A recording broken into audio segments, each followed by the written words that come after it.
경남 지역 이슈를 집중 분석하는 헬로 이슈토크 시작합니다.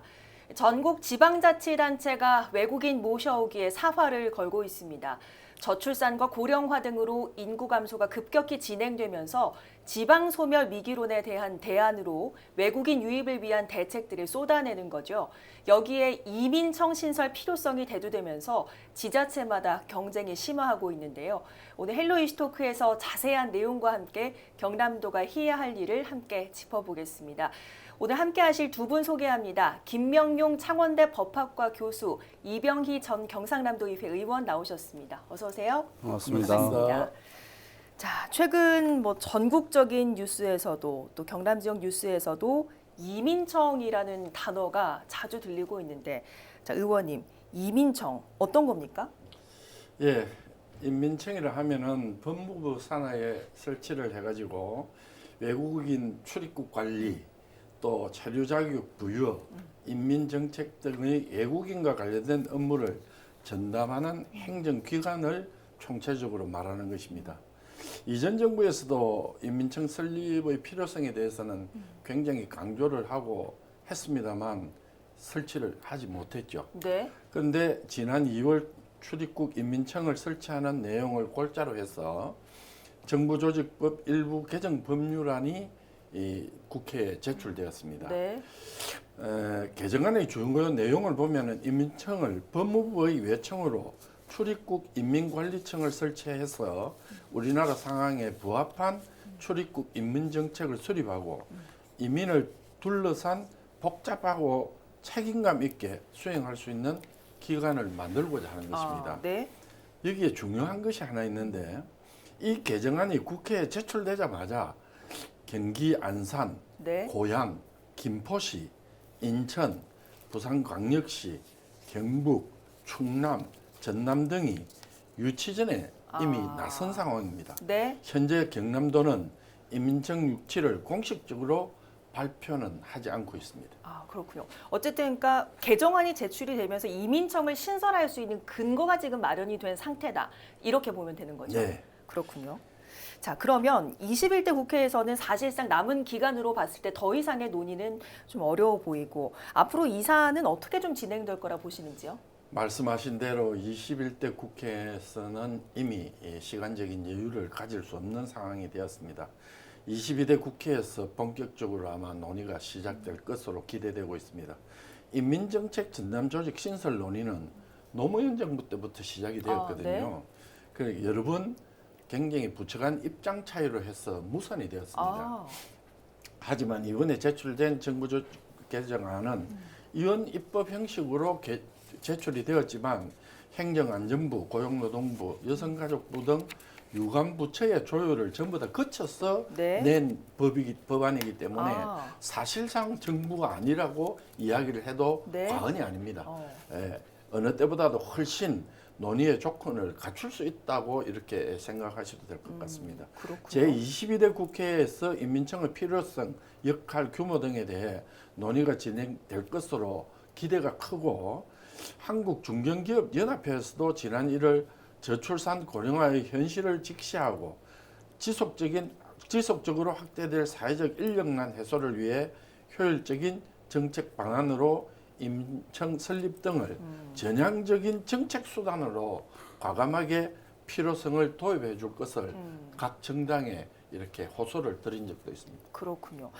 이병희 의원님께서는 이민청 신설 문제에 대해서는 노무현 정부 때부터 사실상 논의되어 사안이다 이런 말씀 주셨는데 사실상 최근 들어서는 더 대두되고 있는 문제가 이민청 신설 문제인 것 같아요. 왜 그렇다고 보시는지요? 우리나라가 세계 국가 중에서 가장 저출산이 심각한 나라입니다. 네. 미국의 학자들은 한국이 이 상태로 나가게 되면 국가 소멸까지도 되지 않을까 이렇게 심히 우려를 하고 있고요. 그래서 우리 정부에서도 이러한 저출산 문제를 해결하기 위한 하나의 방안으로서 인민청을 신설해야 한다는 것에 대해서는 여야가 다 의견 일치를 보고 있는 것 같습니다. 네. 인민청 설치의 논의 배경이 된 것은 무엇보다도 지역 소멸입니다. 네. 이 지역 소멸이 우리 경남뿐만 아니라 이런 지방에 국한된 것이 아니라 수도권의 일부 지방자치단체에도 지역 소멸에 대한 우려가 되고 있는 상황입니다. 네. 또한 이것은 우리 국가만의 문제가 아니라 전 세계적으로 이런 이민과 관련된 정책들이 쏟아지고 있고요. 또 컨트롤 타워 간의 어떤 문제점도 대두가 되고 있는데요. 예를 든다면은 캐나다 같은 경우에는 2022년을 기준으로 해서 인구의 1.1%, 즉 43만 명의 이민자를 받아들였습니다. 네. 이것은 같은 해 미국에 비교하면은 미국의 한 3배 정도가 됩니다. 미국 전체 인구에.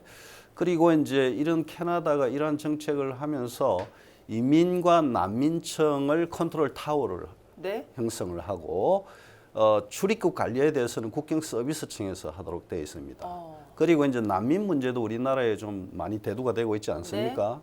난민 문제에 대해서는 우리가 독립된 행정법원인 그런 위원회에서 네. 난민 문제에 대해서 심사를 하고 이렇게 해서 난민을 받아들이고 있습니다. 네. 이뿐만 아니라 최근에 독일 같은 경우에도 난민 문제로 아주 심각한 그런 문제점을 제기가 되고 있죠. 그래서 최근에 이민법을 개정을 해서 네. 숙련된 외국인 노동자들을 대거 유입하겠다. 네. 이런 정책을 펼치고 있습니다. 독일도 마찬가지로 지금 노동자가 많이 부족하거든요.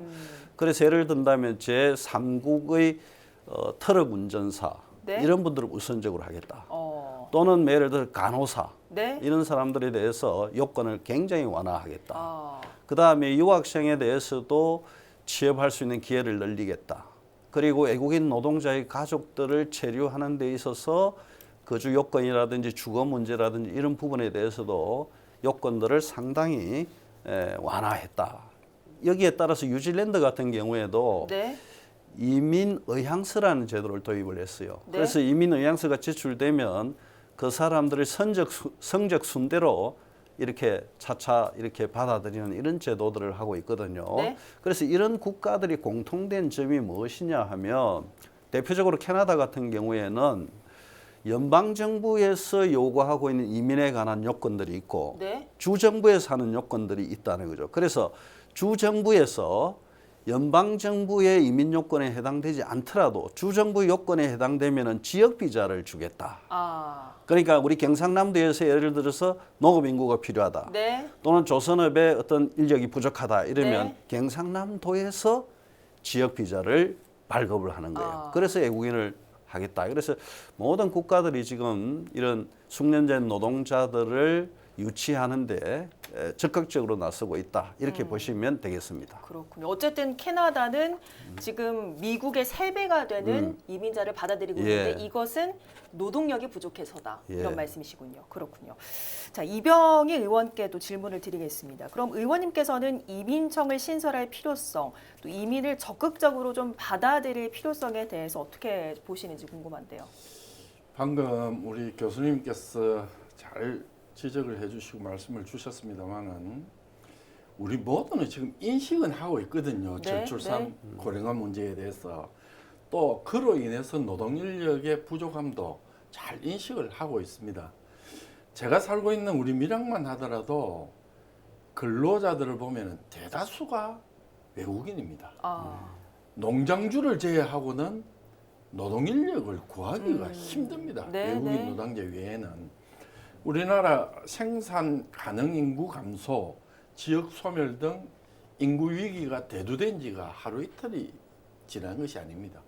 그러면 방금 교수님 말씀대로 인민 정책이 필요하다는 이 사회적 요구는 많으나 국가 백년 대계의 관점에서 인민 정책을 종합적이고 체계적으로 수립하는 데는 굉장히 전담 조직이 부재했다는 것이죠. 네. 그래서 주요 선진국들을 보면은 우리 주변에서만 보더라도 일본, 대만 등은 외국 우수 인재 및 숙련 인력을 확보하고 동시에 외국인 유입에 따른 부작용을 최소화하기 위해 가지고 이미 인민정책 전담 조직을 설치를 하고 정책 역량을 강화하는 만큼 우리나라도 인민정책의 경쟁력 확보를 위해서라도 전담 조직의 신설은 꼭 꼭 필요하다는 것을 말씀드리겠습니다. 그렇군요. 이민청 신설 필요성에 대해서는 두 분 모두 공감하시는 부분인 것 같은데, 그러면 지자체마다 현재 이민청 유치에 대해서 뭐 사활을 걸고 경쟁을 벌이고 있습니다. 이민청 설립이 가져오는 순기능이 있기 때문일 것 같은데 어떤 효과를 저희가 좀 예상을 할 수 있을까요? 지금 현재 뭐 우리 이병희 전 의원님께서 말씀하신 바와 같이 안산시가 가장 적극적이에요. 안산시는 이제 우리나라에서 외국인 수가 가장 많고 또 외국인 전담 기관이 설치가 돼 있고 그다음에 외국인 다문화 특구가 지정돼 있고 또 수도권에 있기 때문에 이에 대해서 굉장히 적극적으로 하고 있고 대학과 연대해서 이민청을 유치할 경우에 부지까지도 지금 마련돼 있다 이렇게 돼 네. 있습니다. 그다음에 수도권 중에서도 경기, 고양시, 김포시는 이제 공항이나 항구에 가까우니까 여러 가지 장점을 가지고 있다. 이걸 내세워서 법무부에 이민청 신청을 하는 그런 단계고 아까 우리 이병희 의원님께서 하신 것처럼 경북도 마찬가지고 안동에 이민청을 유지하겠다. 또 전남 그리고 부산시도 시민단체 네. 위주로 이민청 유치 범시민추진위원회를 만들고 있어요. 근데 우리 경남은 지금까지 이제 노동력이 부족해서 이민청을 설치해 달라, 지역 비자 제도를 마련해 달라 정부의 건의는 많이 했습니다. 네. 그런데 이제 구체적으로 다른 광역 지방자치단체와 비교할 때 뭐 TF 팀을 구성한다든지 그렇게 해서 적극적으로 이민청 유치에 나서고 있지는 않는 것 같습니다. 타 지자체에 비해서 두드러지는 예, 활동은 보이지 예, 않고 그렇습니다. 그리고 만일에 이런 이민청을 유치할 경우 경기도와 경상북도의 자체적인 연구 결과에 의하면 네. 약 인구가 한 3천 명 늘고 네. 그리고 3조 원이라는 경제적인 효과를 가져오는 그런 장점을 가지고 있기 때문에 네. 지방자치단체마다 너도나도 이민청을 유치하려고 적극적으로 그렇게 노력을 하고 있습니다. 그렇군요. 뭐 경제적 효과부터 고용 창출까지 네. 좀 기대가 되기 때문에 너도 나도 이민청을 좀 유치하겠다 이렇게 좀 총력전을 펼치고 있는데 만약에 경상남도 밀양시에 이민청이 유치가 된다라고 좀 예상을 해본다면 어떤 효과 좀 기대할 수 있다고 보십니까? 예, 그렇습니다. 그 지역의 기업을 유치하는 만큼이나 행정기관을 유치하는 것도 굉장히 큰 경제 유발 효과를 가져오고 있는 것이 현실이거든요. 네. 현재 이미 유치 전에 뛰어든 지자체들은 하나같이 자기 지역이 지방소멸 위기에 놓여 있고 외국인 거주 비율이 굉장히 높다는 네. 것을 주장하고 있습니다. 그렇죠. 이것은 공통적 사안이거든요. 그런데 궁극적 이유는 인민청 유치가 지역 경제나 지역 재정에 엄청난 도움을 준다는 것입니다.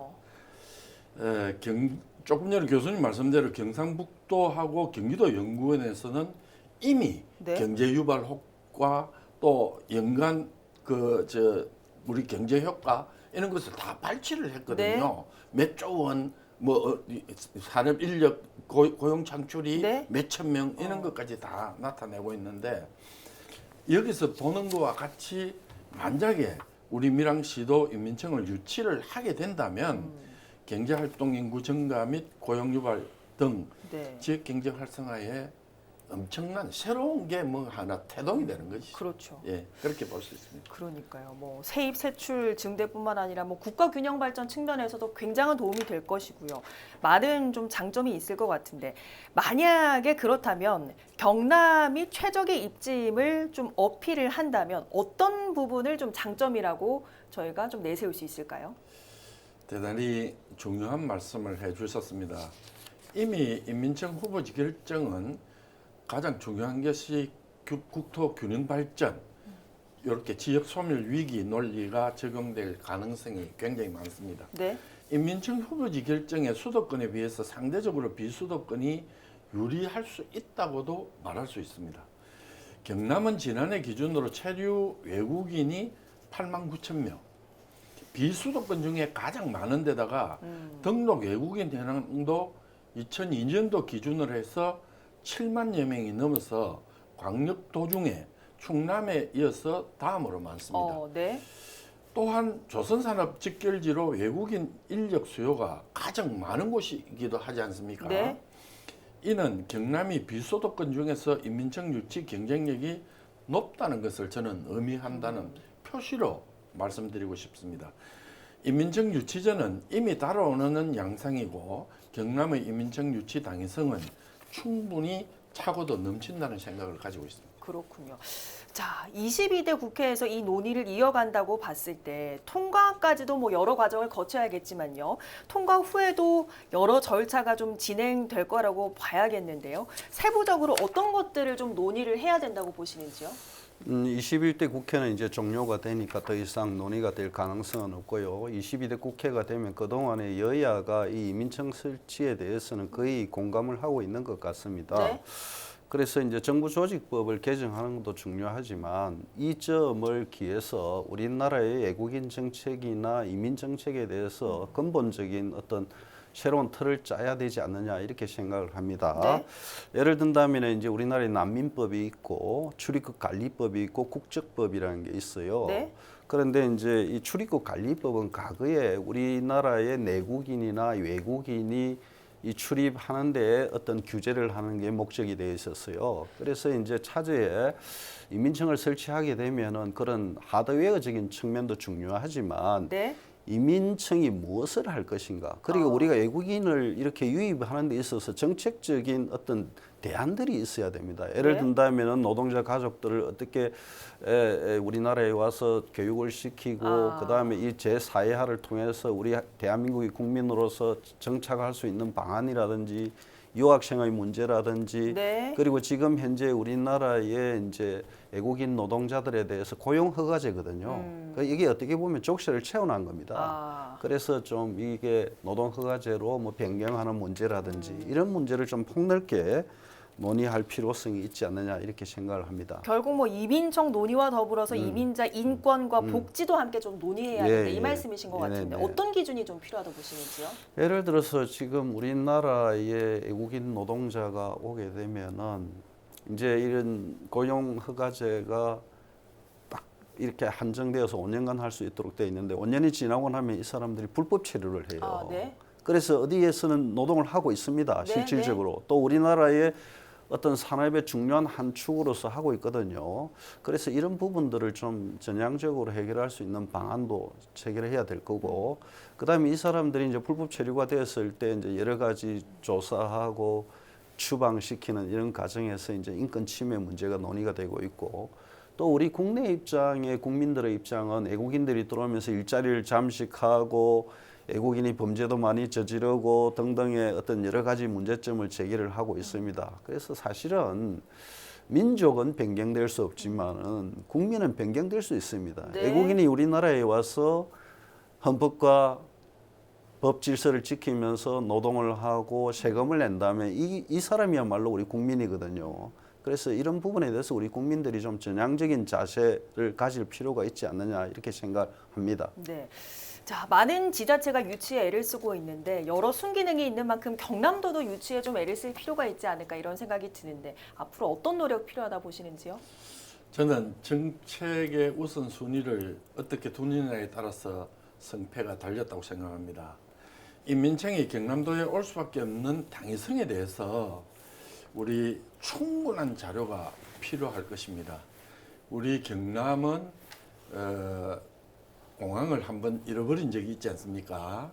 그것을 모태로 해서 정말로 다시는 그런 실수를 범하지 않기 위해서라도 많은 자료를 구해서 그 자료를 바탕으로 해서 도전하는 것이 맞다는 생각이 들고, 첫째는 체류 인구나 뭐 등록 외국인 수 이런 것도 다른 시도에 대해서 우리 경남이 뒤지지 않습니다. 네. 굉장히 앞서 있기 때문에 이와 더불어서 우리 경남도의 여러 시군이 만약에 인민청 유치에 뛰어든다면은 네. 혼란이 오지 않겠습니까? 네. 이때 우리 경상남도가 조정 역할을 해서 특정한 지역을 선정을 하고 그 지역에 집중을 해서 이렇게 유치전을 벌려나가는 것이 맞다는 생각이 들고, 이렇게 만약에 그렇게 그 유치전에 선정이 되는 시군은 부지 제공이나 우리 교수님 말씀대로 굉장히 차별적 혜택 이것을 이렇게 부여해서 행정력과 더불어서 이것은 정말로 22대 우리 국회 당선된 네. 경남 지역 국회의원들이 큰 역할을 해줘야 될 것으로 생각이 됩니다. 알겠습니다. 오늘 말씀 여기까지 듣겠습니다. 두 분 고맙습니다. 네, 감사합니다. 네, 헬로 이슈토크 여기서 마치겠습니다. 함께해 주신 여러분 고맙습니다.